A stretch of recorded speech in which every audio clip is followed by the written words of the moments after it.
আসসালামু আলাইকুম। আজকে আমি যে বিষয়টি দেখব তা হচ্ছে ChatGPT 4 কিভাবে কাজ করে সেই বিষয়টি আজকে দেখব। এজন্য আমি এখানে ওকে এবং লেটস গো তে ক্লিক করে দিচ্ছি এবং আমি একটি ওয়েবসাইট ওপেন করে নিচ্ছি। তো আমি অলরেডি এই ওয়েবসাইটের একটি কম্পোনেন্ট তৈরি করার জন্য আমি এই কম্পোনেন্টের একটি স্ক্রিনশট নিয়ে রেখেছি। এখন আমি চলে যাব ChatGPT তে আসার পর অ্যাটাচ ফাইলে ক্লিক করে এখান থেকে আমি আমার ইমেজটি আপলোড করে দিব। দেখতে পাচ্ছেন আমাদের ইমেজটি আপলোড হচ্ছে এবং আমি অলরেডি একটি প্রম্পট লিখে রেখেছি।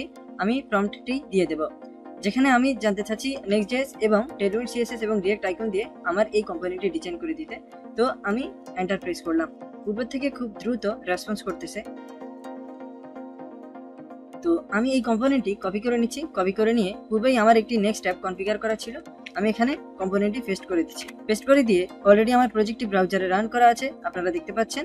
তো আমি ব্রাউজারে চলে যাচ্ছি এবং লোকাল হোস্ট 3000 এ আসার পর এখানে দেখতে পাচ্ছেন আমরা আমাদের আউটপুটটি দেখতে পাচ্ছি।